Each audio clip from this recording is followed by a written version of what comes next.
Adelante. Bien. Después le voy a mandar, profe, un consentimiento informado para participar de la investigación.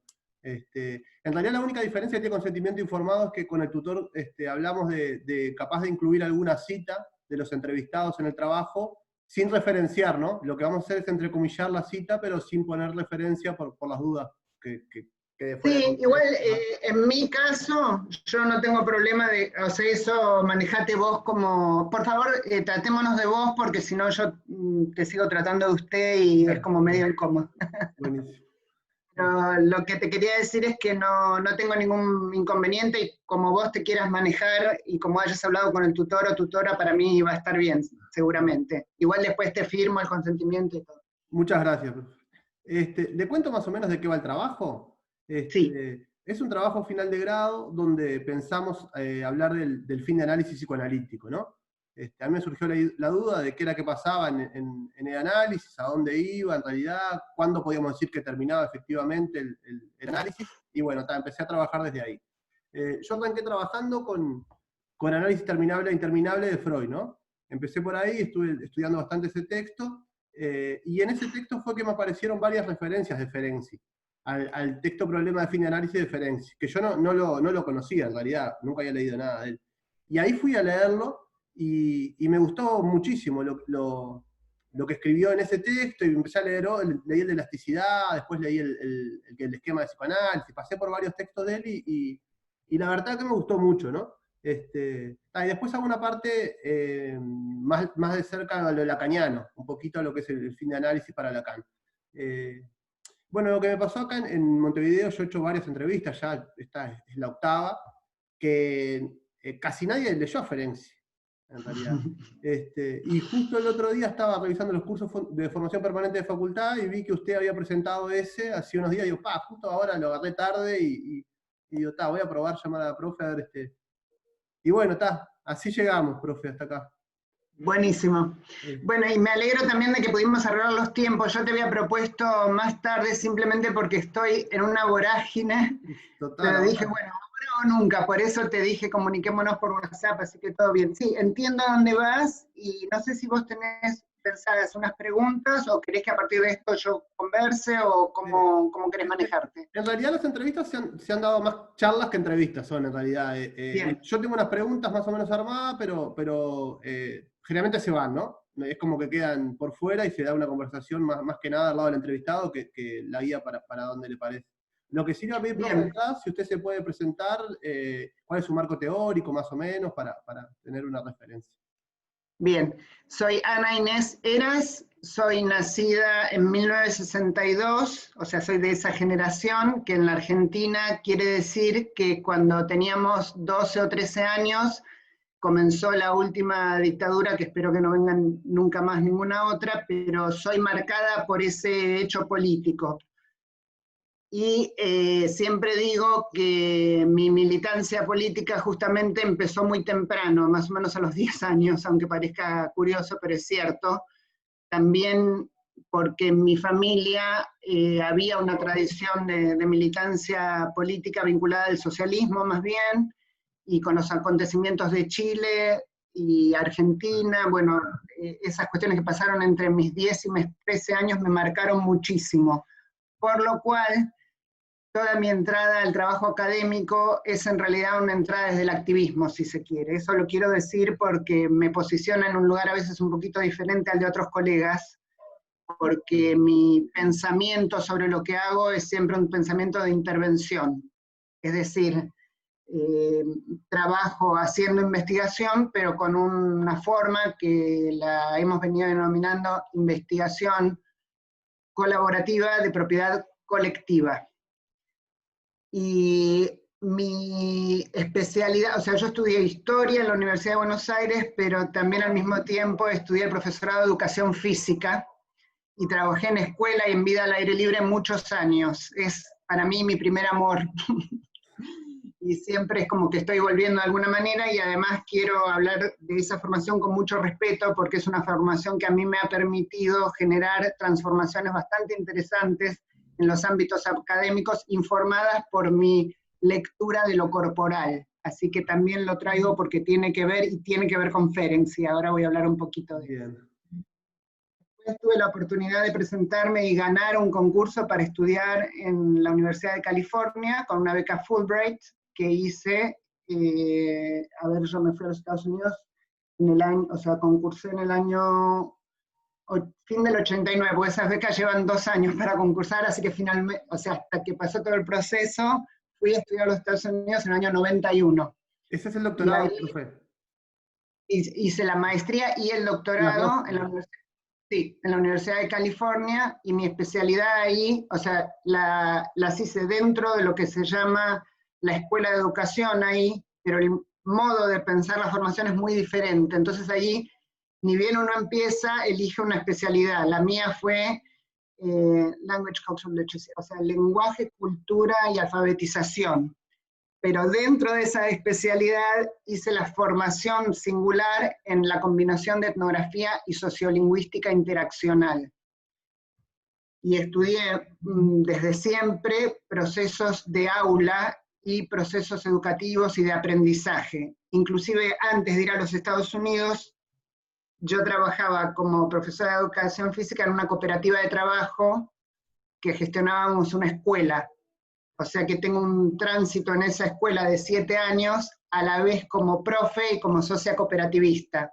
Yo fui presidente de esa escuela y después fui presidente de una federación de cooperativas en ese momento. Entonces tengo toda esa formación y siempre lo que a mí me picaba con mucha curiosidad es cómo podemos socializarnos, aprender en entornos que serían más democráticos que lo que acostumbramos, porque las instituciones en las que nos socializamos suelen ser, al decir de Castoriadis, jerárquico-burocráticas. Y Castoriadis, que es un autor greco-francés, tiene esta noción del proyecto de autonomía. Él lo ubica en la posibilidad de la paridad en la norma jurídica, es decir, que todos podamos ser pares frente a la norma jurídica y que inclusive el proceso instituyente permita ir transformando esa condición en la que estamos inmersos en la institución y se puedan crear otras normas. Estoy teniendo un problema que como mis hijos me usan la computadora, me estoy dando cuenta que no sé si suena o se ve, pero salen como muchos... Acá está perfecto, profe, no suena nada. Y no se escucha porque me están entrando como, No, se ve que ellos, perdón, perfecto, no se corta nada. Claro, me empecé a distraer porque es como que se escucha el sonido, pero tengo el sonido para poder hablar y al mismo tiempo me entra. Bueno, después voy a regalar acá en la casa a ver qué onda. Con esto de la pandemia quería hacer una breve cuestión, que claro, con esto de la pandemia, por lo menos en Buenos Aires estamos en cuarentena desde el 20 de marzo. Sí. Entonces, los recursos que veo en la casa hay que socializarlos y, por ejemplo, esta computadora que yo la uso para un proyecto, vino a parar al final a mi casa, o sea, la traje de la universidad a la casa y acá se convirtió en la computadora de todo el mundo y por eso estaba nombrada como mi hijo, igual, cosas así. Entonces, volviendo un poco a lo que estábamos hablando acerca de mi eje de estudio, a lo largo del tiempo yo me fui enfocando en estas cuestiones del aprendizaje que se produce en autogestión y sobre la autogestión. Ese es mi tema de trabajo. Profe, perdón que la interrumpa. A mí me sonó mucho a la investigación acción participativa, lo que usted me contaba. Ay, se detuvo la cámara. ¿Ahí? Perdón, se perdió, se cayó, otra cosa, mi conexión es mala y cada tanto se cae. Ahora, ¿podrías comentarme de nuevo? Sí. Sí. A mí me sonó a la investigación acción participativa, lo que usted me contaba. Sí, obviamente nosotros tomamos esa referencia y varias otras referencias que nos anteceden, quizás grande y que está organizado en un programa y en líneas de investigación, es que nos tratamos de interrogar mucho acerca de a quién le pertenece ese conocimiento que se genera. Claro, esa es una de las preguntas, que si bien la investigación participativa lo plantea, a veces nosotros en lo que vemos quizás no está demasiado explicitado y esa es una cuestión que a nosotros nos interesó explicitar. Y ahí lo voy a ligar con Ferenczi, porque precisamente ese fue uno de los puntos de entrada de mi inclinación hacia estudiar la obra de él en un poquito más detalle, que es que vos habrás visto, capaz que habrás leído, que él en un momento hace la formulación de lo que él denominó el análisis mutuo. No sé si te encontraste con esa referencia. No llegué a eso. Bien. Hay un proceso que él va haciendo en el tratamiento de pacientes y él llega a la conclusión de que hay pacientes con los que él está trabajando con los que la explicitación de la contratransferencia permite lo que él llama, en la traducción se usa el término, una honestidad, una posibilidad de explicitación. En esto él tiene una pelea muy, muy fuerte con Freud, que si hay tiempo me voy a meter un poquito después, pero ahora voy a tratar de describirte lo que él formuló como análisis mutuo. Lo que él empezó a ver es que con algunos pacientes, sobre todo aquellos que justamente parecían incurables o de terapias interminables, precisamente retomando tu hilo, había algo que funcionaba a favor del alivio del malestar cuando se explicitaba la contratransferencia del analista. Él documenta esto en un libro que en castellano se llama Sin simpatía no hay curación, que es el diario clínico, que si no lo leíste, quizás ahora para el trabajo final no tengas tiempo, pero si no Creo lo que leíste... no lo leí ese, profe. No lo leí, ¿no? No creo que lo consigas por internet porque hasta hace poco no estaba en ningún lado, yo lo tengo como libro físico. Yo conseguí unas obras completas. Sí, Estas. esas, sí. Creo que están todos, tengo los 4 tomos, me parece que son 2 obras completas. ¿No está acá? No creo que esté ahí porque el diario clínico, o sea, de las publicaciones de Ferenczi en el español tienen como 2 etapas. Una es esa, que es lo que se llama la obra completa, que son más bien los escritos psicoanalíticos. Ahora te voy a explicar, porque estoy teniendo muchas derivas. Voy a puntualizar primero lo del análisis mutuo y después voy a lo de la obra porque es significativo también para lo que vos querés estudiar. Pero primero voy a lo del análisis mutuo. Entonces él empieza a darse cuenta de que si ponía a disposición del tratamiento la contratransferencia, es decir, sus propias catexias referidas a la relación vincular con el paciente, para el paciente eso generaba un alivio y lo que él empieza a vincular es que ese alivio se relaciona con lo que él llama la desmentida, o sea, la mentira y la desmentida, es decir, él empieza a decir que lo que pasaba era que esos pacientes era como que reconocían de forma implícita que a lo mejor el psicoanalista tenía sensaciones, sentimientos, inclusive tensiones con el paciente, no las explicitaba el médico, pero al explicitarse para el paciente hay un alivio. Entonces, en ese trabajo él empieza a denominar eso el análisis mutuo, en el sentido de que así como el paciente trabaja y el psicoanalista trabaja con la transferencia, al poner en juego la contratransferencia, también el psicoanalista produce algo de su propia transformación y se produce una mutualidad.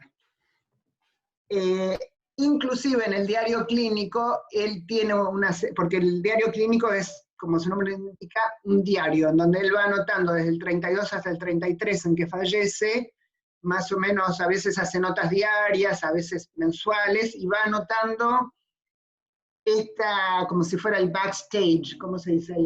La trastienda, digamos, del proceso.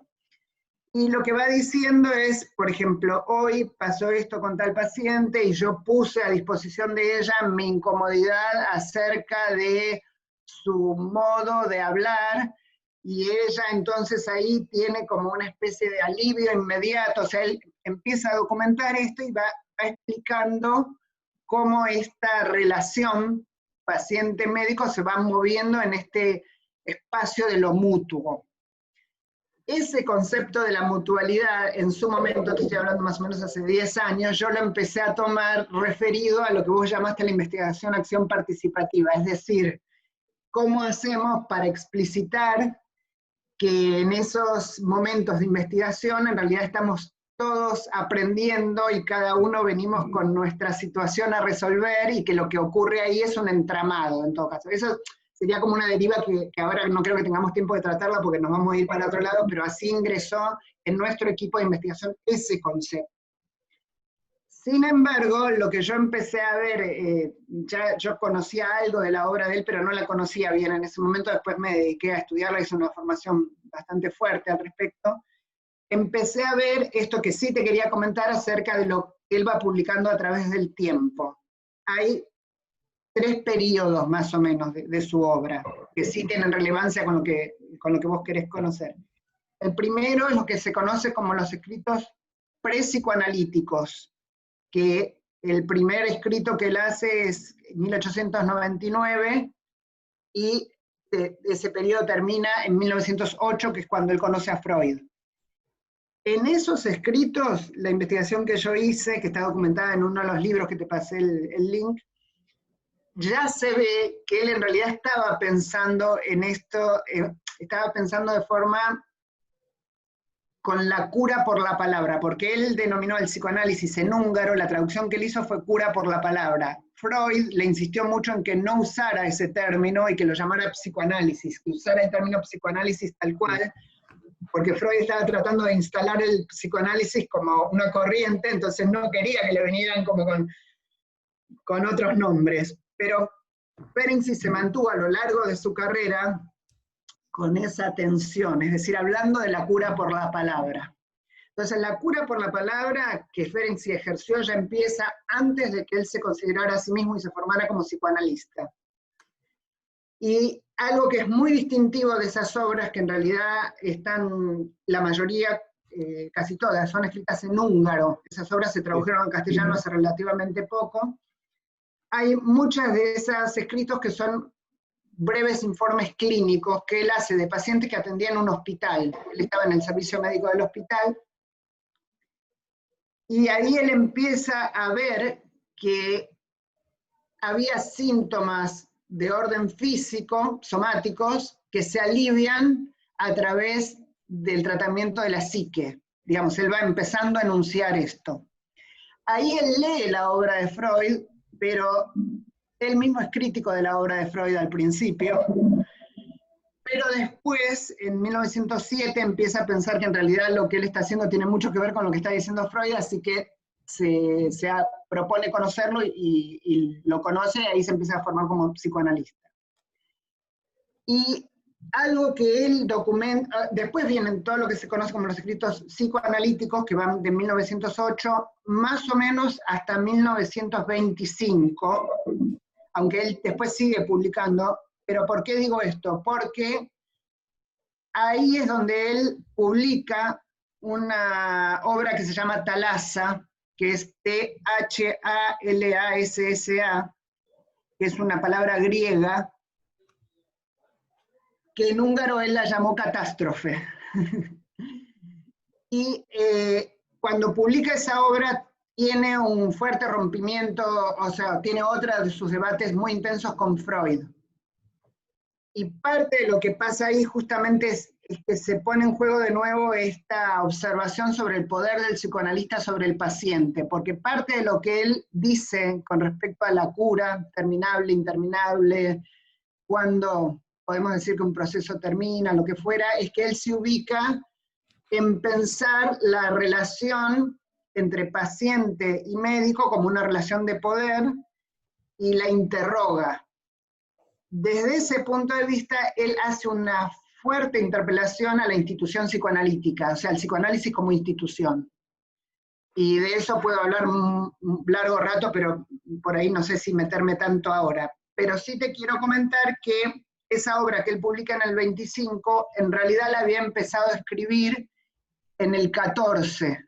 Él, durante la Primera Guerra, lo mandan a una ciudad cercana de Budapest, donde él es médico, pero no está en la trinchera, entonces tiene como mucho tiempo para pensar, está muy traumatizado porque ve que se está muriendo gente alrededor y él medio como que no hace nada, se dedica a pensar y empieza a escribir un borrador de esta obra, lo empieza a trabajar con Freud y Freud le dice no la publique para nada, sea, no publique esto. Entonces él,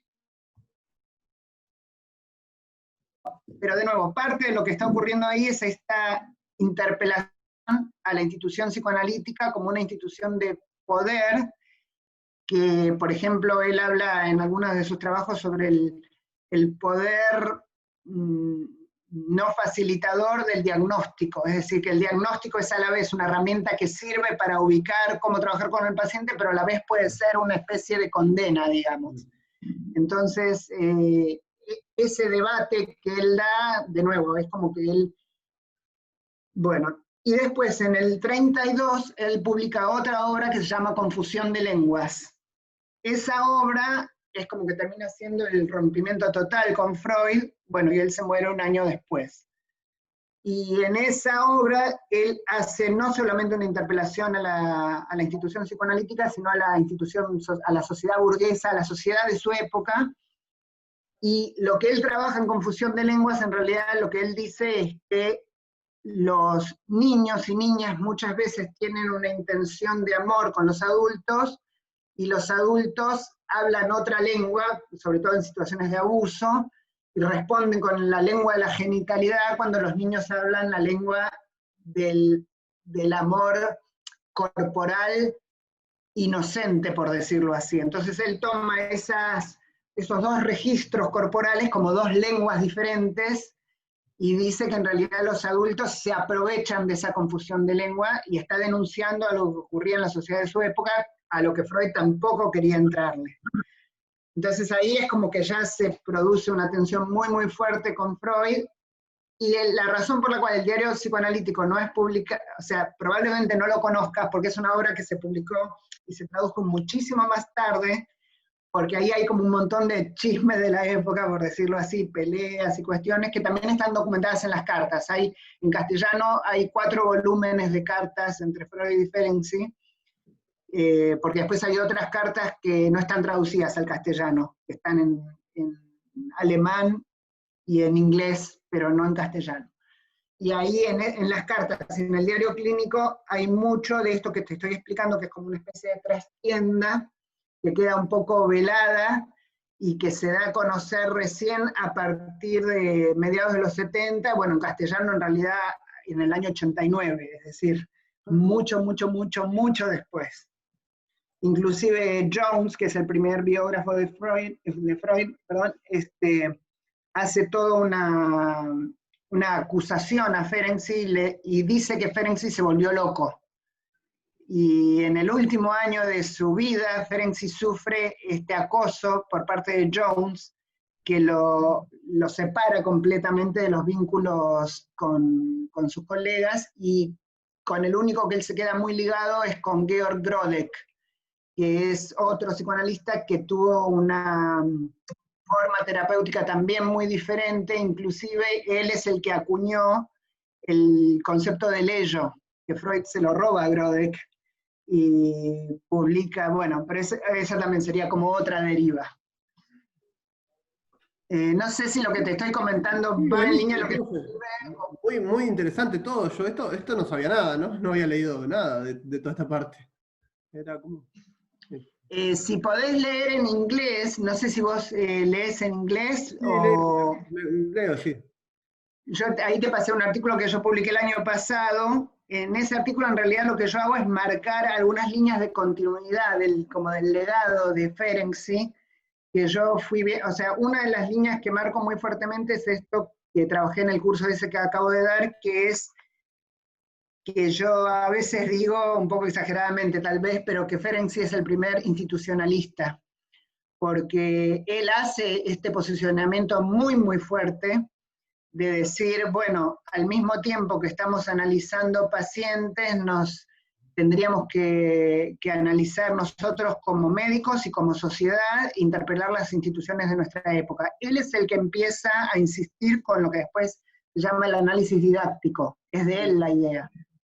Sí, él plantea mucho la segunda regla fundamental ahí, ¿no? Como que habla mucho del tratamiento del analista, ¿no? De la importancia de los yerros propios del analista, cosas así estuve encontrando en él.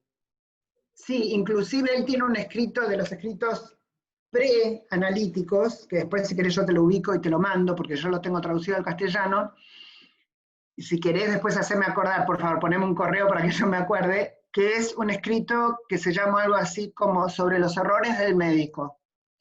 Y él explica que los médicos también tienen errores y que lo peor que puede hacer la medicina como institución de la sociedad es ocultar los errores. Lo que él dice es que los errores tienen que publicarse para poder generar un aprendizaje y además por una cuestión de ética. Obviamente que todos sus pares dicen, no, esto es como demencial y no es lo que se acostumbraba a hacer. Pero sí, esto que vos ubicás de su fuerte insistencia, digamos que hay dos o tres cosas que para mí son distintivas de él. Uno es lo que vos acabas de decir del propio tratamiento del psicoanalista. La otra es la educación permanente del psicoanalista, que es un poquito diferente. Es decir, la formación permanente, que no es lo mismo, que es esa insistencia en continuar estudiando, que obviamente muchos de los psicoanalistas de su época estaban ubicados ahí, por supuesto, ¿no? Pero él hace una fuerte insistencia a una formación interdisciplinar, no la llama él interdisciplinar, pero habla de la necesidad de conjugar distintos saberes. Él tiene un escrito que es de 1908, que ese escrito tiene dos versiones, una en alemán y otra en húngaro, porque él muchas veces también tenía que dar conferencias en alemán, pero primero escribía en húngaro.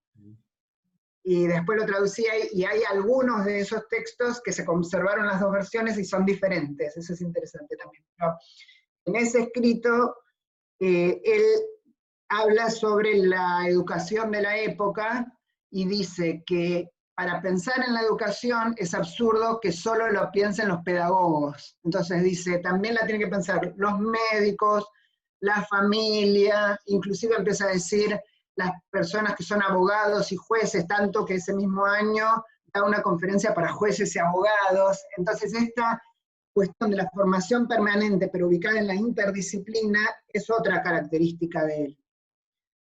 Y la otra característica que él tiene, que está vinculado con esto de la formación permanente, pero que también yo creo que es un poco diferente, es que él consideró pares para pensar a personas que uno diría que tendrá que ver, pero es así como sus propios pacientes. Él, por ejemplo, trabaja muchísimo con su esposa, Gisela Palos, se llama la esposa. Gisela es una interlocutora de él constante y él trabaja mucho con ella y lo va documentando a eso también. Y él también participa de algo que se llamó el Grupo Galileo, que es una especie de, como si fuera un foro social político donde iba cualquiera que quería podía ir. Entonces él ahí hacía, a diferencia de muchos colegas de su época que estaban obsesionados con que la medicina legalizara el psicoanálisis, y que los foros que hacían eran solo para médicos y tal, él dice, no, esto es una cuestión de la sociedad. Este instrumento del psicoanálisis es un instrumento para el análisis de la sociedad en vivo, que si bien Freud lo hace en sus escritos, porque él, bueno, obviamente tiene toda la obra, ahora hablo de Freud, ¿no?, preferida al análisis de su época histórico-social, Ferenczi lo que hace para mí es darle una vuelta de tuerca en un sentido y hacerlo como en vivo, o sea, hacerlo en foros donde se compartía ese análisis y ese pensamiento. Eso también me parece distintivo. Qué buena esa mirada, profe, que tiene usted, ¿no? ¿Cómo cambia, ¿no? Porque a mí todo lo que me está diciendo me sorprende totalmente, ¿no? Yo me lo imaginaba mucho más cerrado en la clínica psicoanalítica, como Sí, generalmente. es que él es netamente, o sea, desde 1908 es netamente un psicoanalista y además él crea la Asociación Psicoanalítica Húngara. Por ejemplo, un dato que a lo mejor quizás no lo tengas claro, vos debés conocer el trabajo de Melanie Klein. Sí, sí. Sí, ¿Sabés quién es Melanie Klein de la escuela inglesa? no profundicé, pero conozco, sí, las ideas principales, sí. Se supone que ella es de la escuela inglesa, ella es húngara. Y ella es psicoanalizada por primera vez por Ferenczi. Ah, eso no sé. Y Ferenczi es quien le indica que ella tiene algo como interesante para mirar en el análisis de niños. Así que ahí hay toda otra vuelta que se podría mirar en otro momento, pero eso también es interesante. Y yo justamente en ese trabajo que te mandé, que está escrito en inglés, y en el libro, fui buscando un poco esos trazos de cómo él, por un lado, él generó lo que yo digo que se llama una escuela sin escuela, porque él, a diferencia de otros, formó a una enorme cantidad de gente, como te decía, en estos foros abiertos, en estas conversaciones de contactos, sin necesariamente institucionalizarlo como una escuela cerrada, como un coto psicoanalítico puro, digamos, sino que fue mucho más abierto en ese sentido.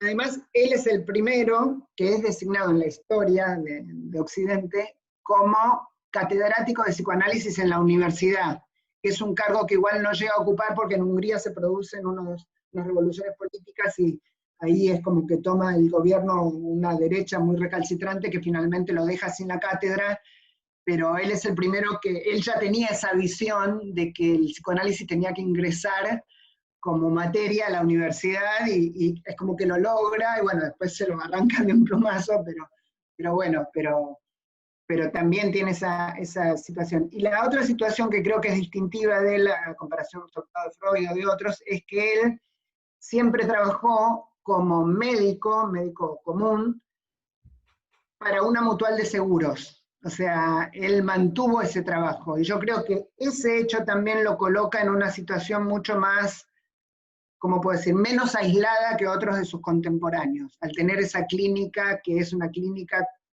con el común de la gente, por decirlo así, tiene otra mirada. Bueno, justo todo esto también me está resonando por otro lado, que es otro proyecto que yo estoy ahora, que es la Clínica Psicoanalítica de La Unión, que en La Unión es un barrio acá en Montevideo, ¿no? que tiene una comisión de fomento, que hace un tiempo la facultad está trabajando ahí con prácticas, ¿no? Sí. Y ahora se armó un grupo de estudiantes avanzados y de jóvenes psicólogos, ¿no? Que están trabajando ahí, ¿no? Lo que se hace es como trabajo voluntario, donde la gente va a pedir consulta o llegan derivaciones de distintas instituciones y llegan ahí a nosotros en la clínica, ¿no? Y yo justo ahora me estaba cuestionando el trabajo final ahora de como esa reivindicación del psicoanálisis un poco más social, ¿no? Porque me da la idea del psicoanálisis de técnica burguesa, en realidad, ¿no? Que para la gente que lo puede pagar y muy caro, acá, no sé, supongo que en Buenos Aires, en Argentina también, acá en Uruguay es muy caro, ¿no? Y el acceso es súper limitado, ¿no? Yo ahora estuve buscando para empezar análisis a principio de año y todos los consultorios que hay de analistas están en Positos, ¿no? Que yo le comentaba a varios de mis profesores, pero se da eso que le critican al psicoanálisis, que es una práctica burguesa, pero termina siendo una práctica burguesa, por más que se busque que no. Y bueno, yo creo que este proyecto de la Unión está como tratando de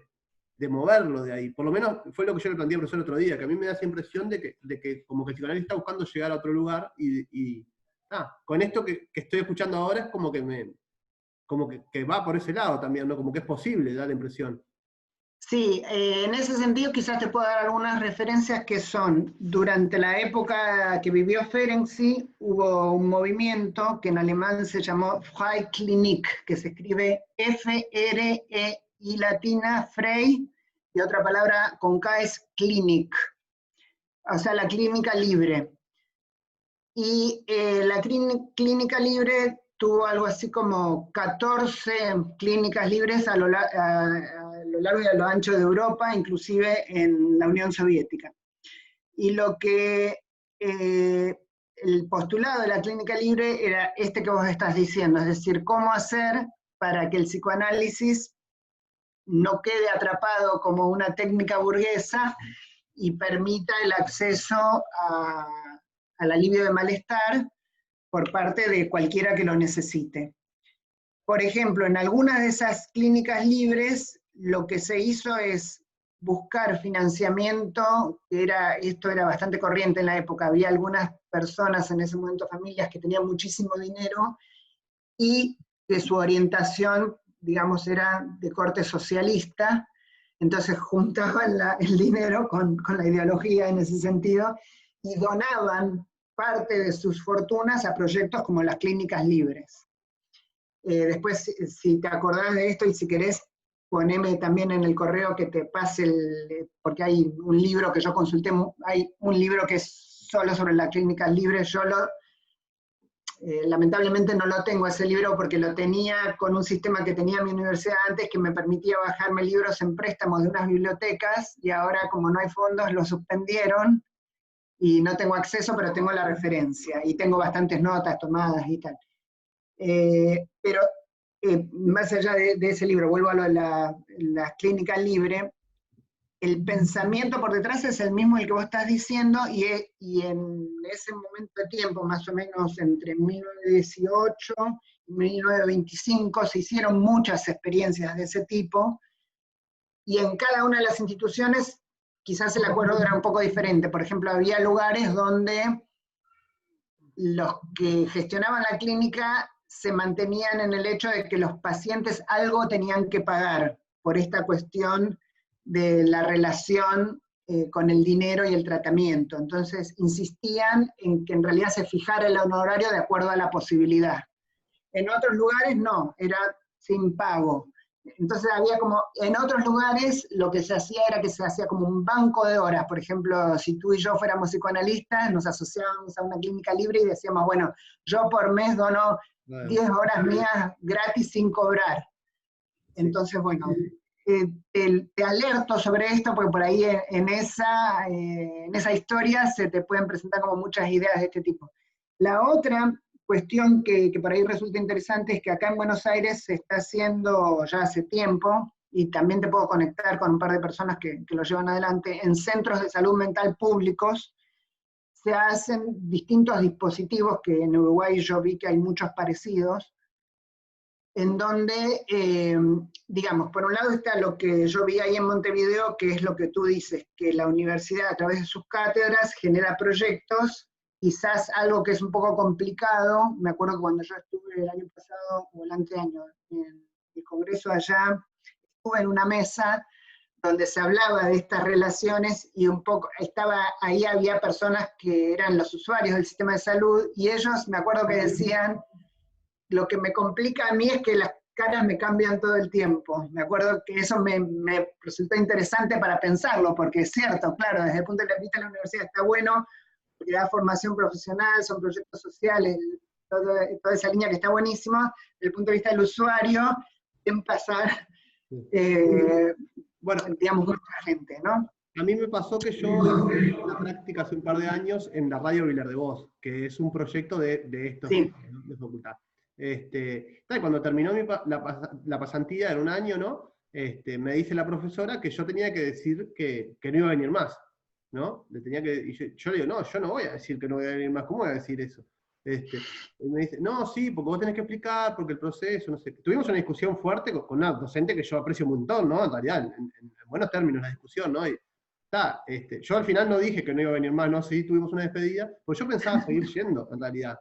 Y los mismos usuarios, ¿no? Ellos me decían, no, porque vos te vas a ir y no te voy a ver más ahora, no sé qué, ustedes vienen a jugar con nosotros y después se aburren y no vienen más. A mí me llama mucho la atención cómo los pasantes no volvían, en realidad. Literalmente, ¿no? Pues yo, no, pero ¿qué pasó con todos los otros que hicieron la práctica acá? Y eso se da muchísimo, ¿no? Tal cual lo manifestaban ellos. Claro. Lo que yo te estaba comentando es que en Buenos Aires lo que se intentó empezar a pensar es cómo, tomando un poquito esa perspectiva, cómo instalar en los servicios públicos dispositivos que en realidad estén a cargo de personas que tengan una renta pública, es decir, con cargos concursados y esto, ¿no?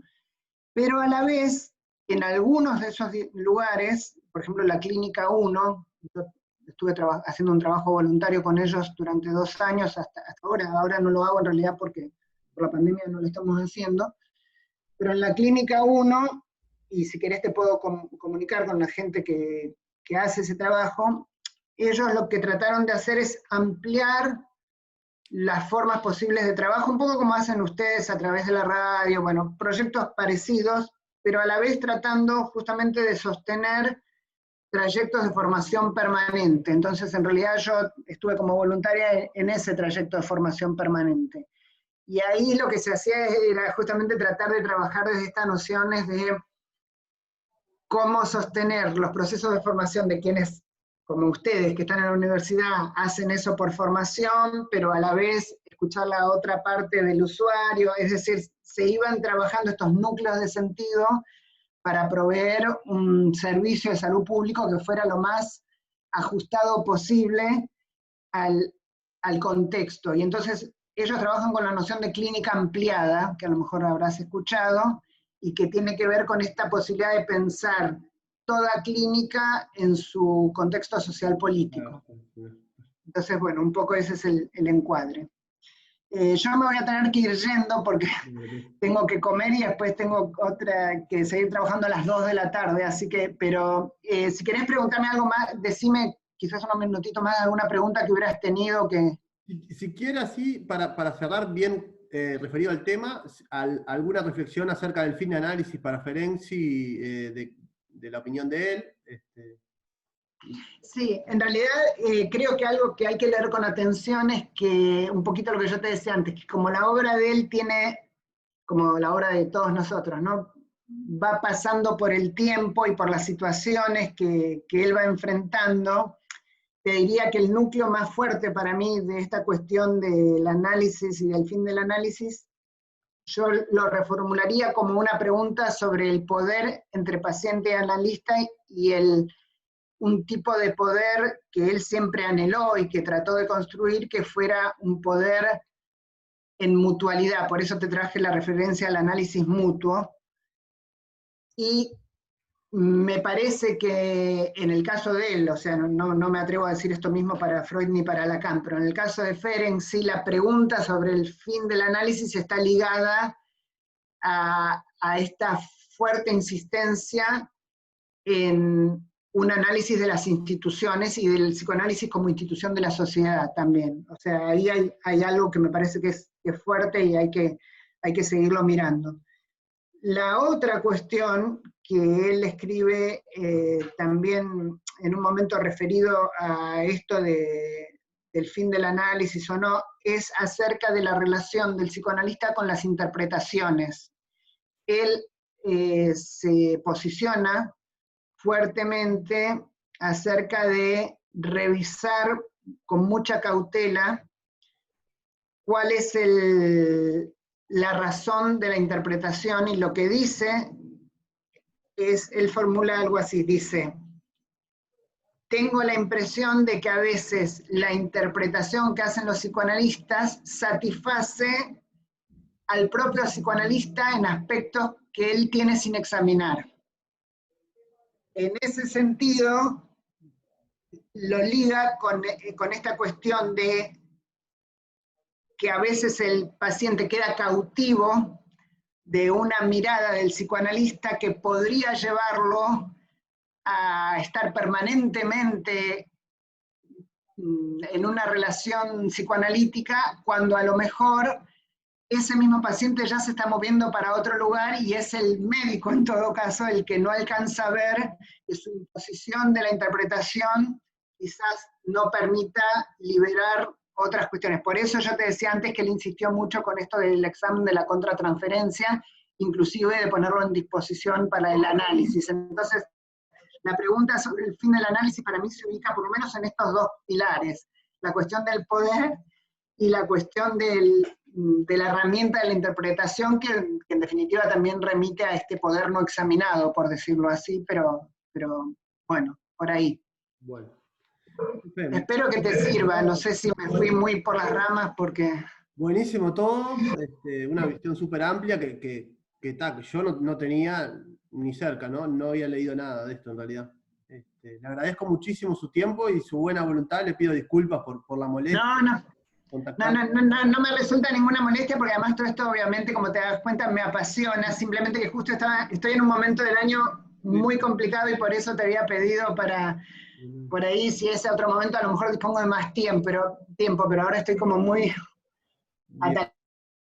atacada. Cualquier cuestión igual que necesites, escribime y yo trato de irte respondiendo. No, le mando algo que te quería comentar lo último que digo, ya que te tengo, te voy a enviar una convocatoria a una mesa, a un congreso que hacemos con parte del equipo con el que yo la semana que viene, que es un congreso que es gratuito. Ay, te quedaste congelado. Ah, no, ahí va. Es un congreso que es gratuito y está en el marco de otra organización internacional en la que yo trabajo, pero la mesa que hacemos se llama Dispersión del Poder. Y lo que hacemos, como la convocatoria de la mesa, es a pensar sobre las relaciones de poder en grupos que se autoorganizan, pero también en situaciones donde, por definición, las organizaciones son jerárquico-burocráticas, por ejemplo, la universidad es una organización jerárquico-burocrática, pero donde se dan espacios que se amplían hacia la autoorganización y que nos permite pensar eso sobre el poder. Por ahí, por lo que vos me estás comentando, que estás tratando de pensar, te interesa participar, porque el modo que hacemos la mesa es que los que quieren participar tienen que mandar un escrito breve de 500 a 1000 palabras como máximo, donde planteen cómo se ubican en relación a unos ejes que nosotros ponemos en la convocatoria, y una vez que lo envían, ya después participamos y lo que hacemos es un debate entre todas las ideas que fueron surgiendo, que fueron enviadas. Así que si llegás, si no estás muy atacado por terminar el trabajo. Estoy atacado, profe, porque tengo que entregar la semana que viene. Pero, claro. Bueno, pero te sí, lo mando y no, voy a no te tratar preocupes. de ir igual. Y capaz que sí, profe, más adelante le escribo para ver esto otro, ¿no? Pues está buenísimo, todo lo que usted acercó me parece que está muy enlazado con lo que estamos planteando nosotros ahora en la clínica. Buenísimo. Bueno, profe, muchísimas gracias Bueno, por su tiempo, disculpe la molestia suerte con todo y después haceme llegar el consentimiento, así te lo firmo y te lo envío. Bueno, buenísimo. Muchas gracias, profe. Que pase bien. Chau, hasta luego.